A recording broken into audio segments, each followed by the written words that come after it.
KaraokeBooks. Dead Souls. Nikolai Gogol. Translated by Charles James Hogarth. Chapter 2. For more than 2 weeks the visitor lived amid a round of evening parties and dinners, wherefore he spent, as the saying goes, a very pleasant time. Finally he decided to extend his visits beyond the urban boundaries by going and calling upon landowners Maniloff and Sobakovich, seeing that he had promised on his honor to do so. Yet what really incited him to this may have been a more essential cause, a matter of greater gravity, a purpose which stood nearer to his heart, than the motive which I have just given.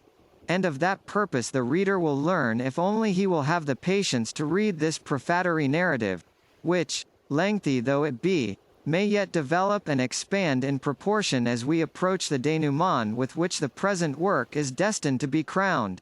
One evening, therefore, Cellophane the coachman received orders to have the horses harnessed in good time next morning, while Petrushka received orders to remain behind, for the purpose of looking after the portmanteau and the room.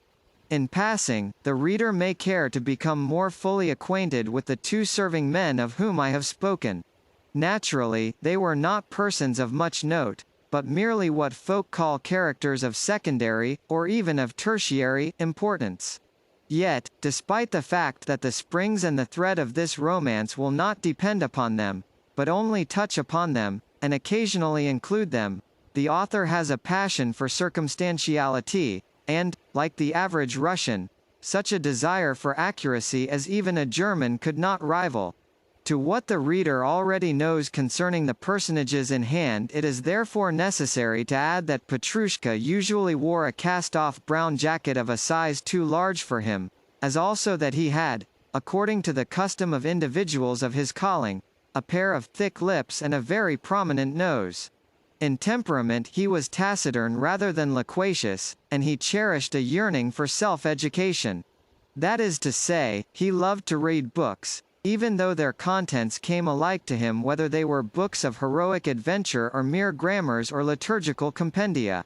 As I say, he perused every book with an equal amount of attention, and, had he been offered a work on chemistry, would have accepted that also. Not the words which he read, but the mere solace derived from the act of reading, was what especially pleased his mind, even though at any moment there might launch itself from the page some devil-sent word whereof he could make neither head nor tail. For the most part, his task of reading was performed in a recumbent position in the anteroom, which circumstance ended by causing his mattress to become as ragged and as thin as a wafer. In addition to his love of poring over books, he could boast of 2 habits which constituted 2 other essential features of his character, namely, a habit of retiring to rest in his clothes, that is to say, in the brown jacket above mentioned, and a habit of everywhere bearing with him his own peculiar atmosphere, his own peculiar smell, a smell which filled any lodging with such subtlety that he needed but to make up his bed anywhere, even in a room hitherto untenanted, and to drag thither his greatcoat and other impedimenta, for that room at once to assume an air of having been lived in during the past 10 years. Nevertheless, though a fastidious, and even an irritable, man, Chichikov would merely frown when his nose caught this smell amid the freshness of the morning, and exclaim with a toss of his head, "The devil only knows what is up with you. Surely you sweat a good deal, do you not? The best thing you can do is to go and take a bath." To this Petrushka would make no reply, but, approaching, brush in hand, the spot where his master's coat would be pendant, or starting to arrange one and another article in order, would strive to seem wholly immersed in his work. Yet of what was he thinking as he remained thus silent? Perhaps he was saying to himself, "My master is a good fellow, but for him to keep on saying the same thing 40 times over is a little wearisome. Only God knows and sees all things, wherefore for a mere human being to know what is in the mind of a servant while his master is scolding him is wholly impossible." However, no more need be said about Petrushka. On the other hand, coachman Cellophane. But here let me remark that I do not like engaging the reader's attention in connection with persons of a lower class than himself, for experience has taught me that we do not willingly familiarize ourselves with the lower orders, that it is the custom of the average Russian to yearn exclusively for information concerning persons on the higher rungs of the social ladder. In fact, even a bowing acquaintance with a prince or a lord counts, in his eyes, for more than do the most intimate of relations with ordinary folk. For the same reason the author feels apprehensive on his hero's account, seeing that he has made that hero a mere collegiate counselor, a mere person with whom aulic counsellors might consort, but upon whom persons of the grade of full general would probably bestow one of those glances proper to a man who is cringing at their august feet.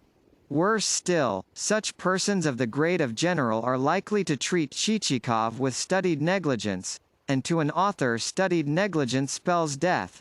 However, in spite of the distressfulness of the foregoing possibilities, it is time that I return to my hero.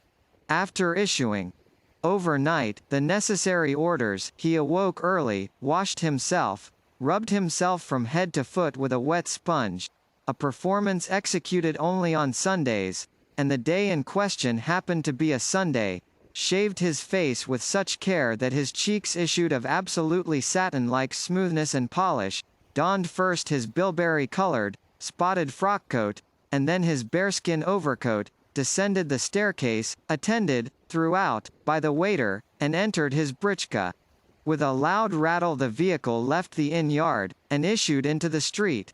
A passing priest doffed his cap, and a few urchins in grimy shirts shouted, "Gentlemen, please give a poor orphan a trifle." Presently the driver noticed that a sturdy young rascal was on the point of climbing onto the splashboard, wherefore he cracked his whip and the britchka leapt forward with increased speed over the cobblestones. At last, with a feeling of relief, the travellers caught sight of macadam ahead, which promised an end both to the cobblestones and to sundry other annoyances. And, sure enough, after his head had been bumped a few more times against the boot of the conveyance, Chichikov found himself bowling over softer ground. On the town receding into the distance, the sides of the road began to be varied with the usual hillocks, fir trees, clumps of young pine, trees with old, scarred trunks, bushes of wild juniper, and so forth.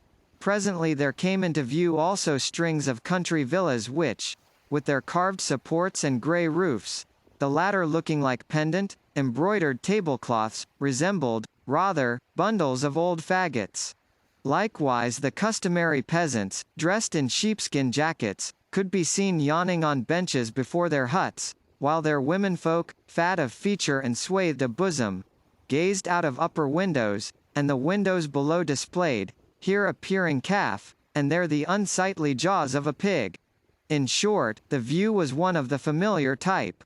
After passing the 15th verst stone Chichikov suddenly recollected that, according to Maniloff, 15 versts was the exact distance between his country house and the town.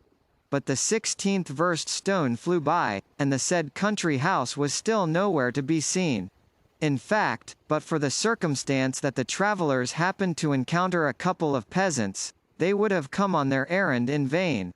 To a query as to whether the country house known as Zamanilovka was anywhere in the neighbourhood the peasants replied by doffing their caps, after which one of them who seemed to boast of a little more intelligence than his companion, and who wore a wedge-shaped beard, made answer, "Perhaps you mean Manilovka, not Za Manilovka?"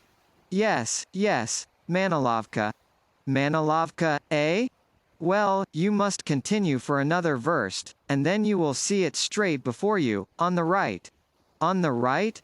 re-echoed the coachman. "Yes, on the right," affirmed the peasant. "You are on the proper road for Manilovka, but Za Manilovka, well, there is no such place. The house you mean is called Manilovka because Manilovka is its name, but no house at all is called Za Manilovka. The house you mean stands there, on that hill, and is a stone house in which a gentleman lives, and its name is Manilovka. But Za Manilovka does not stand hereabouts, nor ever has stood." So the travellers proceeded in search of Manilovka, and, after driving an additional 2 versts, arrived at a spot whence there branched off a by-road. Yet 2, 3, or 4 versts of the by-road had been covered before they saw the least sign of a two-storied stone mansion. Then it was that Chichikov suddenly recollected that, when a friend has invited one to visit his country house, and has said that the distance thereto is 15 versts, the distance is sure to turn out to be at least 30. Not many people would have admired the situation of Manilov's abode, for it stood on an isolated rise and was open to every wind that blew.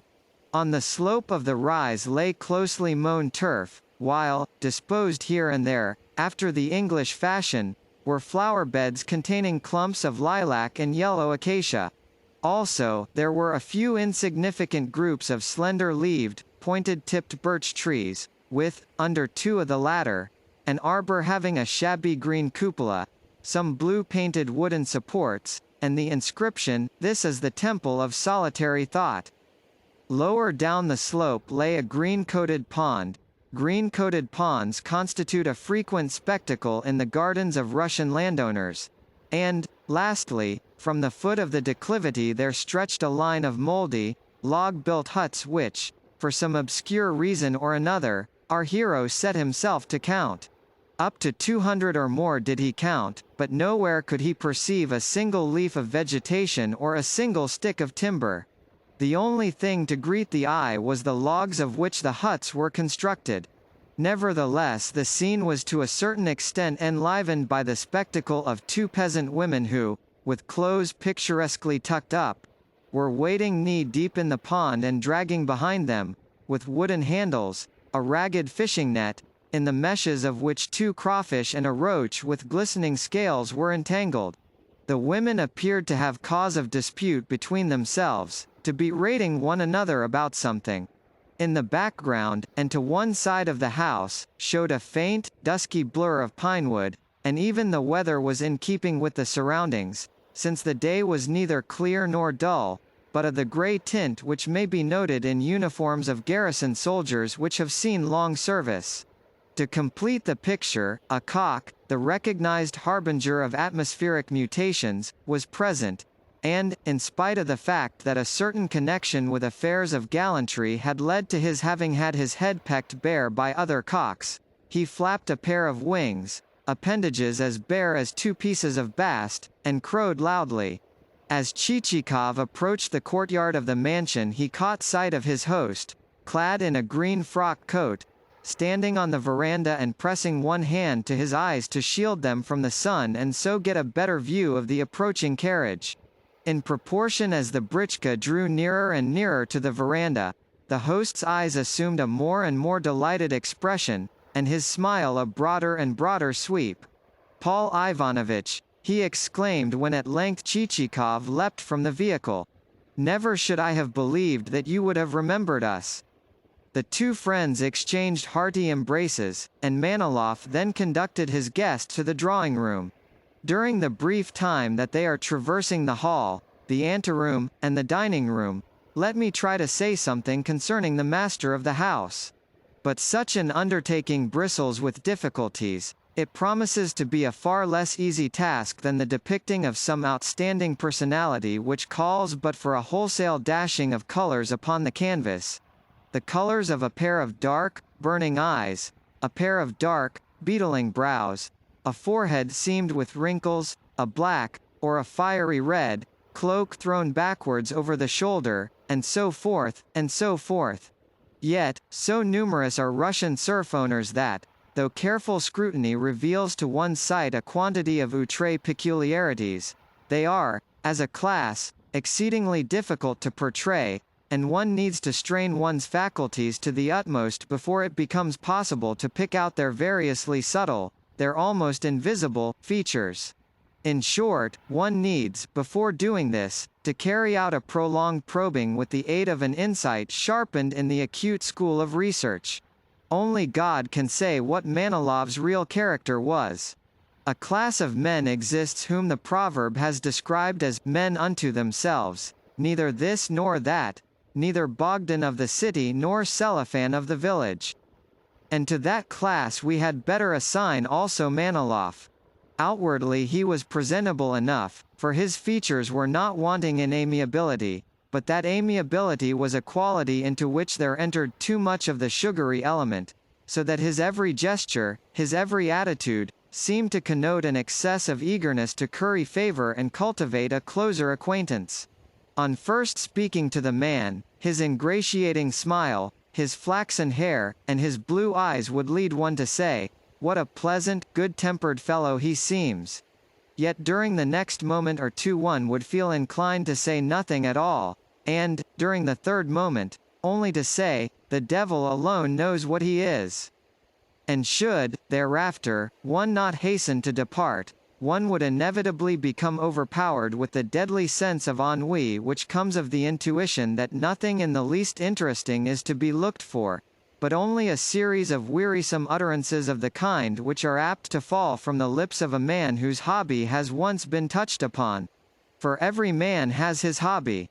One man's may be sporting dogs. Another man's may be that of believing himself to be a lover of music, and able to sound the art to its inmost depths. Another's may be that of posing as a connoisseur of recherché cookery. Another's may be that of aspiring to play roles of a kind higher than nature has assigned him. Another's, though this is a more limited ambition, may be that of getting drunk, and of dreaming that he is edifying both his friends, his acquaintances, and people with whom he has no connection at all by walking arm in arm with an imperial aide-de-camp.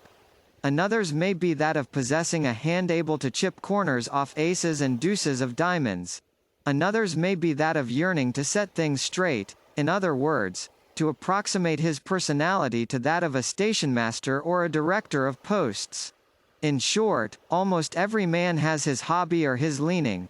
Yet Maniloff had none such, for at home he spoke little, and spent the greater part of his time in meditation, though God only knows what that meditation comprised.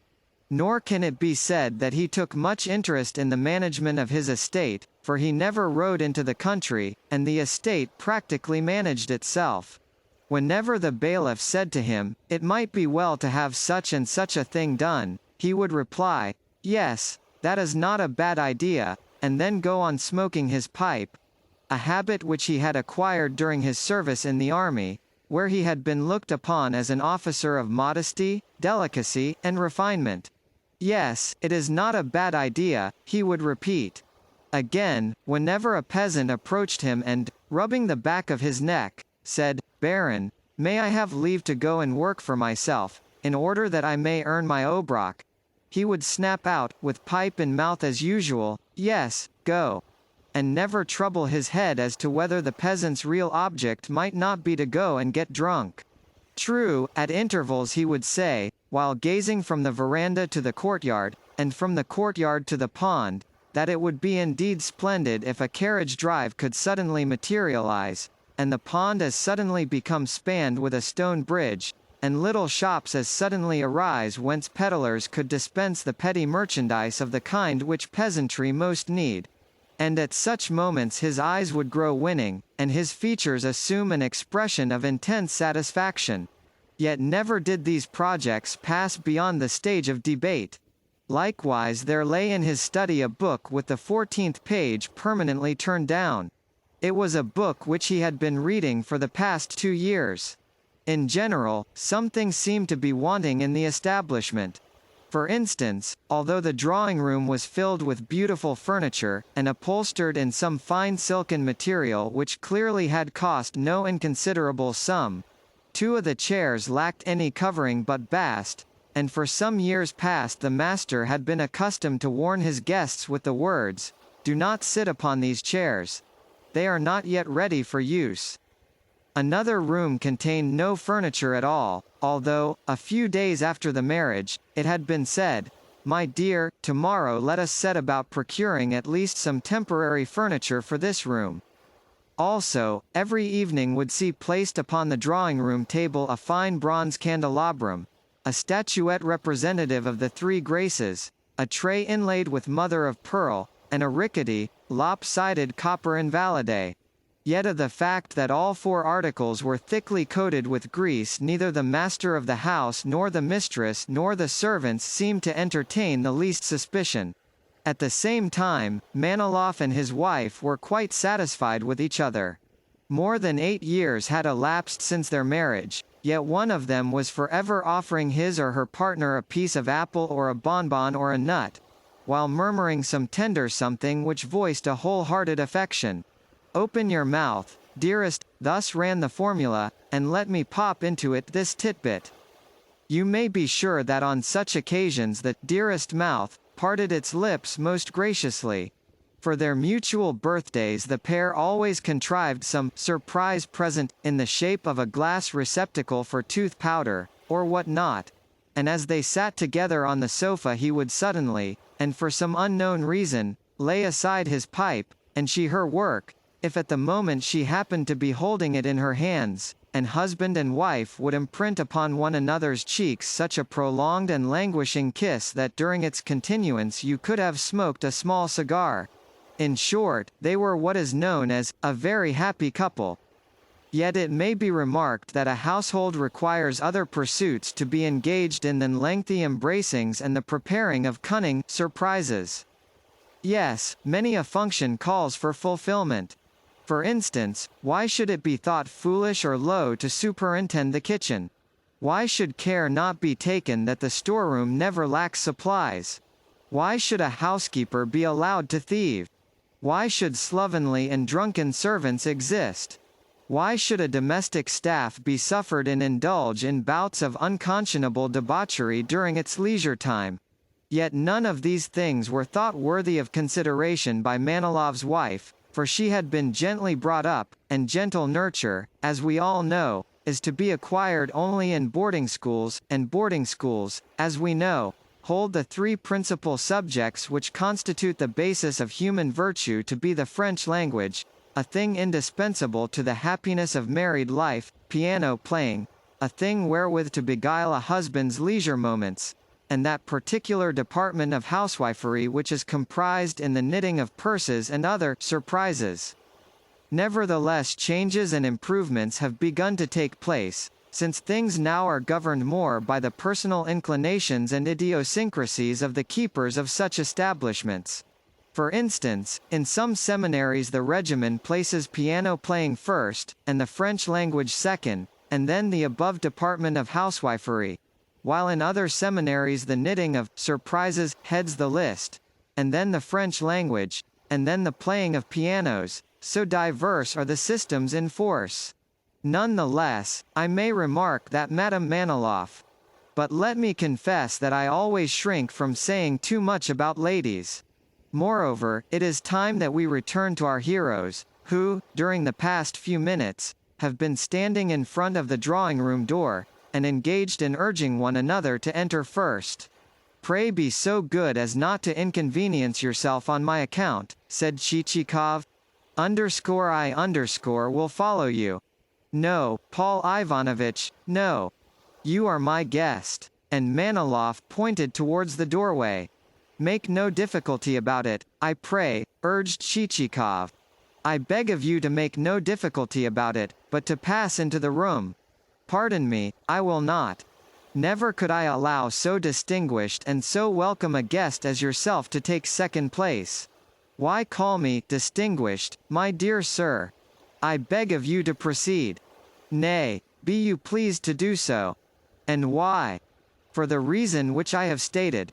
And Maniloff smiled his very pleasantest smile. Finally the pair entered simultaneously and sideways, with the result that they jostled one another not a little in the process. "Allow me to present to you my wife," continued Maniloff.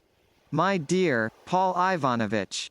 Upon that Chichikov caught sight of a lady whom hitherto he had overlooked, but who, with Maniloff, was now bowing to him in the doorway.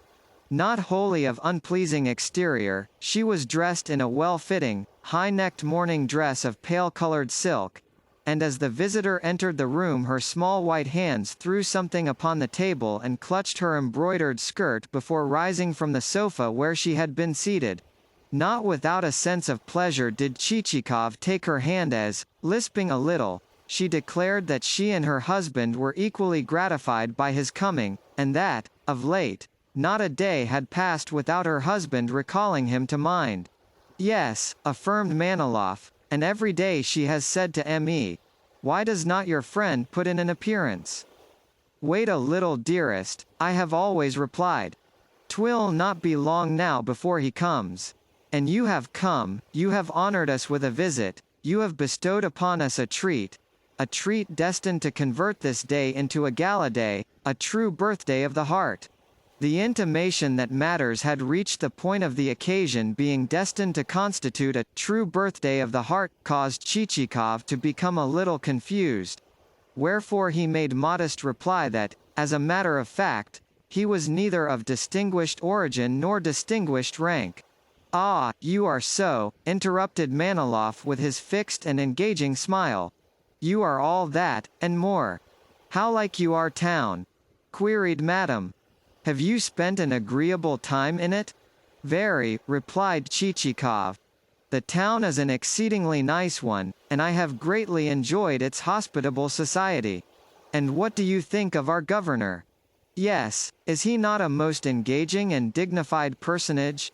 added Maniloff. "He is all that," assented Chichikov. "Indeed, he is a man worthy of the greatest respect. And how thoroughly he performs his duty according to his lights. Would that we had more like him. And the tactfulness with which he greets every one," added Maniloff, smiling, and half closing his eyes, "like a cat which is being tickled behind the ears." "Quite so," assented Chichikov.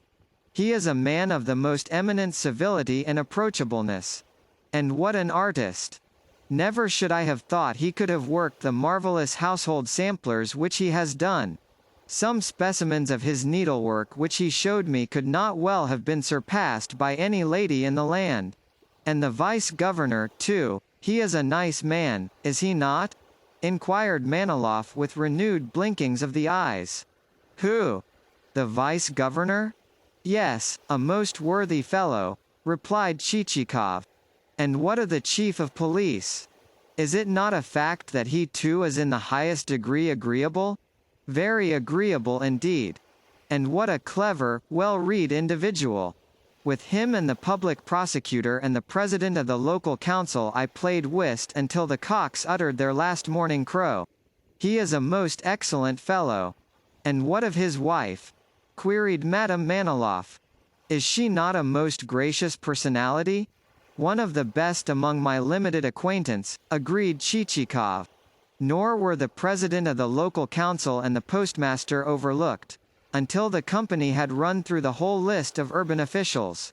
And in every case those officials appeared to be persons of the highest possible merit. "Do you devote your time entirely to your estate?" asked Chichikov, in his turn. "Well, most of it," replied Maniloff, "though also we pay occasional visits to the town, in order that we may mingle with a little well-bred society. One grows a trifle rusty if one lives forever in retirement." "Quite so," agreed Chichikov. "Yes, quite so," capped Maniloff. "At the same time, it would be a different matter if the neighborhood were a good one, if, for example, one had a friend with whom one could discuss manners and polite deportment, or engage in some branch of science, and so stimulate one's wits. For that sort of thing gives one's intellect an airing. At a loss for further words, he ended by remarking that his feelings were apt to carry him away, after which he continued with a gesture. "What I mean is that, were that sort of thing possible, I, for one, could find the country and an isolated life possessed of great attractions. But, as matters stand, such a thing is not possible. All that I can manage to do is, occasionally, to read a little of a son of the fatherland." With these sentiments Chichikov expressed entire agreement, adding that nothing could be more delightful than to lead a solitary life in which there should be comprised only the sweet contemplation of nature and the intermittent perusal of a book. "Nay, but even that were worth nothing had not one a friend with whom to share one's life," remarked Maniloff. "True, true," agreed Chichikov. "Without a friend, what are all the treasures in the world? Possess not money, a wise man has said, but rather good friends to whom to turn in case of need." "Yes, Paul Ivanovitch," said Maniloff with a glance not merely sweet, but positively luscious. a glance akin to the mixture which even clever physicians have to render palatable before they can induce a hesitant patient to take it. Consequently, you may imagine what perfect happiness, so to speak, the present occasion has brought me, seeing that I am permitted to converse with you and to enjoy your conversation. But what of my conversation? Replied Chichikov. I am an insignificant individual, and, beyond that, nothing. Oh, Paul Ivanovitch, cried the other. Permit me to be frank, and to say that I would give half my property to possess even a portion of the talents which you possess. On the contrary, I should consider it the highest honor in the world if the lengths to which this mutual outpouring of soul would have proceeded had not a servant entered to announce luncheon must remain a mystery. I humbly invite you to join us at table, said Maniloff. Also, you will pardon us for the fact that we cannot provide a banquet such as is to be obtained in our metropolitan cities? We partake of simple fare, according to Russian custom. We confine ourselves to shtchi, but we do so with a single heart. Come, I humbly beg of you. After another contest for the honor of yielding precedence, Chichikov succeeded in making his way, in zigzag fashion, to the dining room, where they found awaiting them a couple of youngsters.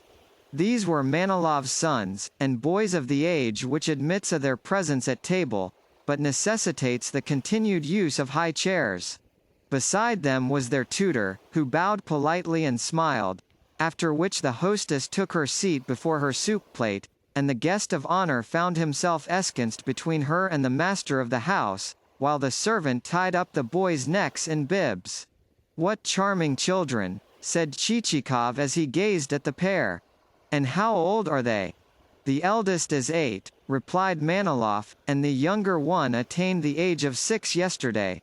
Themistocleus, went on the father, turning to his firstborn, who was engaged in striving to free his chin from the bib with which the footman had encircled it. On hearing this distinctly Greek name, to which, for some unknown reason, Maniloff always appended the termination, eus, Chichikov raised his eyebrows a little, but hastened, the next moment, to restore his face to a more befitting expression. Themistocleus, repeated the father, tell me which is the finest city in France. Upon this the tutor concentrated his attention upon Themistocleus, and appeared to be trying hard to catch his eye. Only when Themistocleus had muttered, Paris, did the preceptor grow calmer, and nod his head. And which is the finest city in Russia? Continued Maniloff. Again the tutor's attitude became wholly one of concentration. Street. Petersburg, replied Themistocleus. And what other city? Moscow, responded the boy. Clever little dear, burst out Chichikov, turning with an air of surprise to the father. Indeed, I feel bound to say that the child evinces the greatest possible potentialities. You do not know him fully, replied the delighted Maniloff. The amount of sharpness which he possesses is extraordinary. Our younger one, Alkid, is not so quick. Whereas his brother, well, no matter what he may happen upon, whether upon a cowbug or upon a water beetle or upon anything else, his little eyes begin jumping out of his head, and he runs to catch the thing, and to inspect it. For him I am reserving a diplomatic post. Themistocleus, added the father, again turning to his son, do you wish to become an ambassador? Yes, I do, replied Themistocleus, chewing a piece of bread and wagging his head from side to side. At this moment the lackey who had been standing behind the future ambassador wiped the latter's nose, and well it was that he did so, since otherwise an inelegant and superfluous drop would have been added to the soup. After that the conversation turned upon the joys of a quiet life, though occasionally it was interrupted by remarks from the hostess on the subject of acting and actors. Meanwhile the tutor kept his eyes fixed upon the speakers' faces, and whenever he noticed that they were on the point of laughing he at once opened his mouth, and laughed with enthusiasm.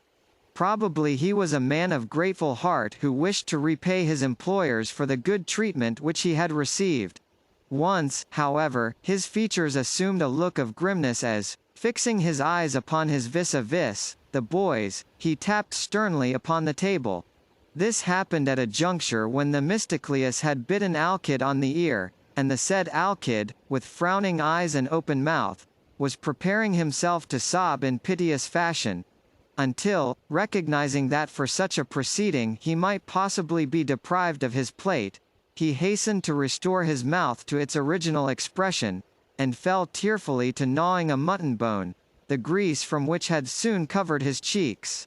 Every now and again the hostess would turn to Chichikov with the words, "You are eating nothing, you have indeed taken little," but invariably her guest replied, "Thank you, I have had more than enough. A pleasant conversation is worth all the dishes in the world." At length the company rose from table.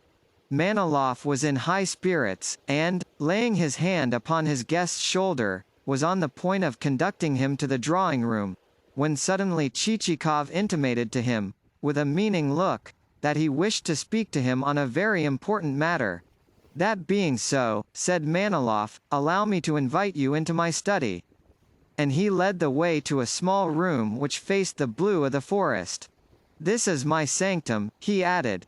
"What a pleasant apartment," remarked Chichikov as he eyed it carefully. And, indeed, the room did not lack a certain attractiveness.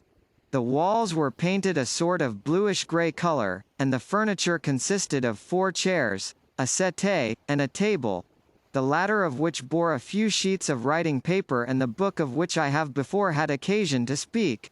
But the most prominent feature of the room was tobacco, which appeared in many different guises, in packets, in a tobacco jar, and in a loose heap strewn about the table. Likewise, both window sills were studded with little heaps of ash, arranged, not without artifice, in rows of more or less tidiness.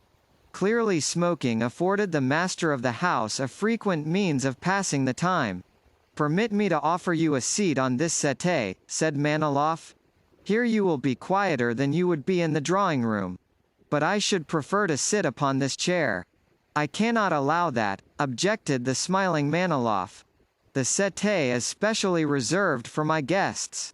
Whether you choose or no, upon it you must sit." Accordingly Chichikov obeyed.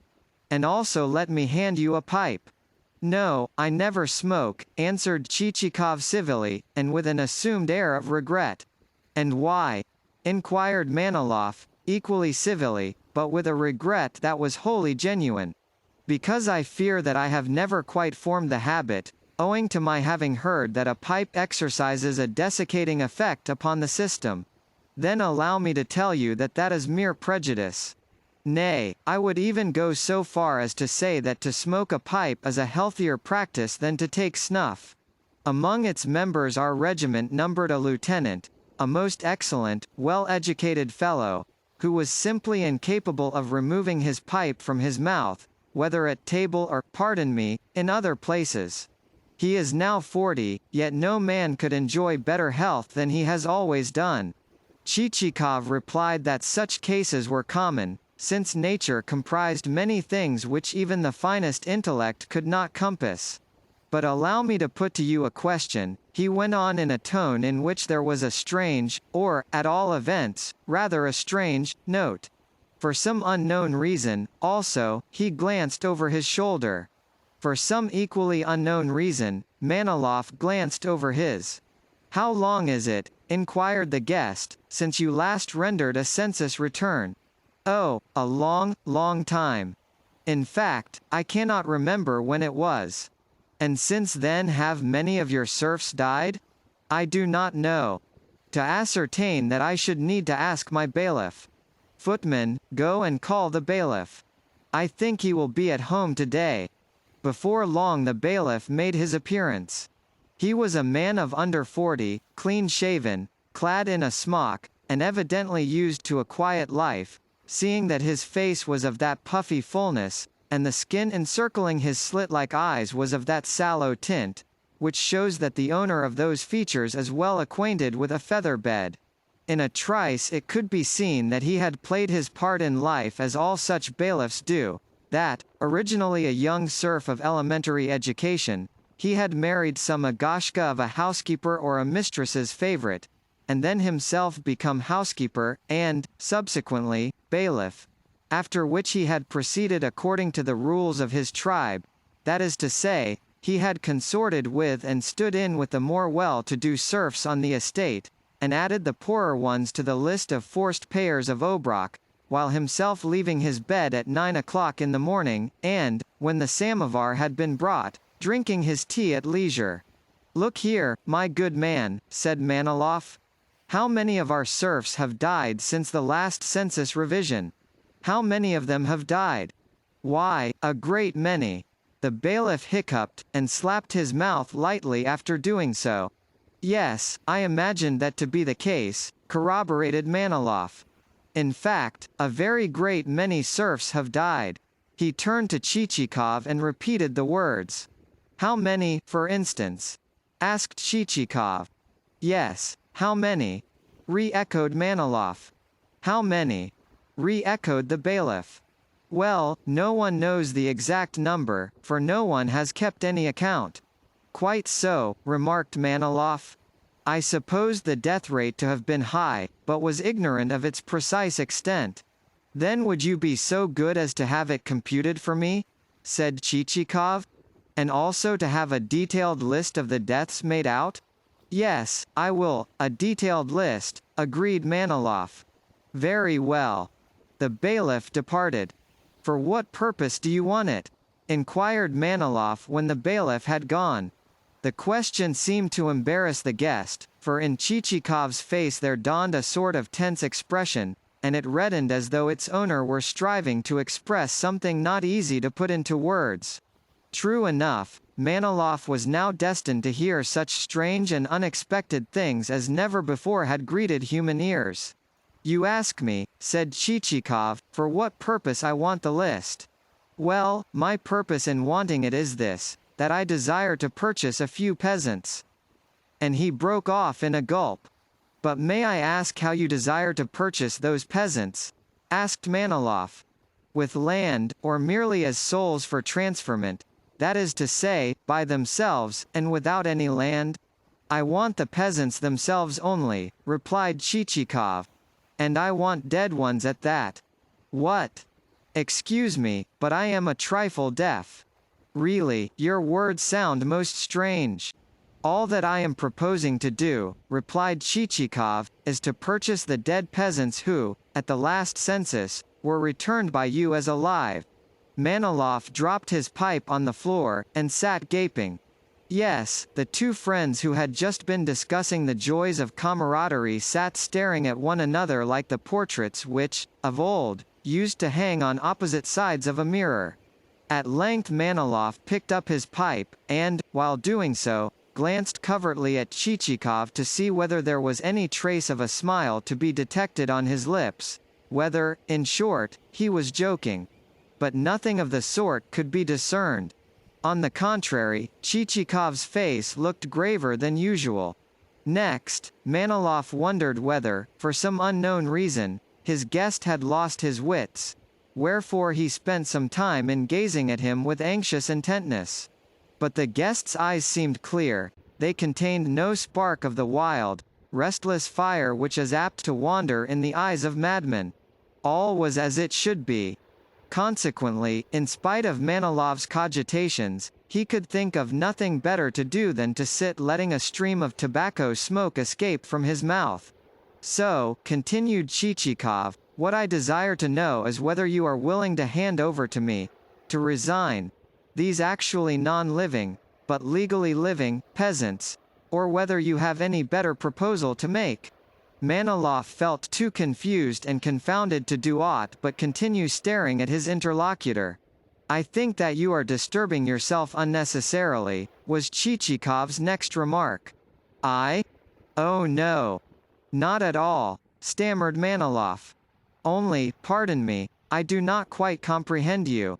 You see, never has it fallen to my lot to acquire the brilliant polish which is, so to speak, manifest in your every movement. Nor have I ever been able to attain the art of expressing myself well. Consequently, although there is a possibility that in the utterances which have just fallen from your lips, there may lie something else concealed. It may equally be that, you have been pleased so to express yourself for the sake of the beauty of the terms wherein that expression found shape? Oh, no, asserted Chichikov. I mean what I say and no more. My reference to such of your pleasant souls as are dead was intended to be taken literally. Manilov still felt at a loss, though he was conscious that he must do something, he must propound some question. But what question? The devil alone knew.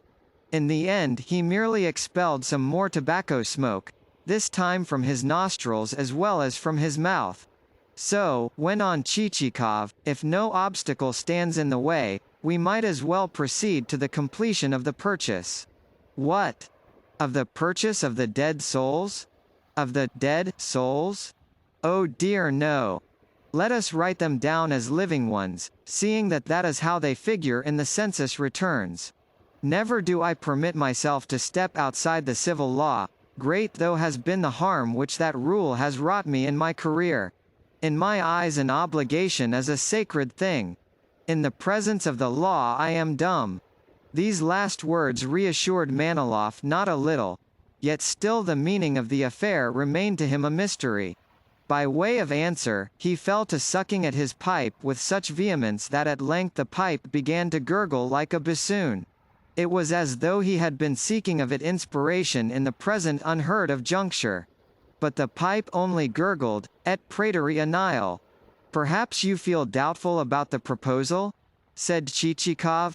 Not at all, replied Manilov. But you will, I know, excuse me if I say, and I say it out of no spirit of prejudice, nor yet as criticizing yourself in any way, you will, I know, excuse me if I say that possibly this scheme of yours, this, transaction of yours, may fail altogether to accord with the civil statutes and provisions of the realm? And Manilov, with a slight gesture of the head, looked meaningly into Chichikov's face, while displaying in his every feature, including his closely compressed lips, such an expression of profundity as never before was seen on any human countenance, unless on that of some particularly sapient minister of state who is debating some particularly abstruse problem. Nevertheless Chichikov rejoined that the kind of scheme or transaction, which he had adumbrated in no way clashed with the civil statutes and provisions of Russia, to which he added that the Treasury would even benefit by the enterprise, seeing it would draw therefrom the usual legal percentage. What, then, do you propose? Asked Manilov. I propose only what is above board, and nothing else. Then, that being so, it is another matter, and I have nothing to urge against it, said Manilov, apparently reassured to the full. Very well, remarked Chichikov. Then we need only to agree as to the price. As to the price? Began Manilov, and then stopped. Presently he went on. Surely you cannot suppose me capable of taking money for souls which, in one sense at least, have completed their existence.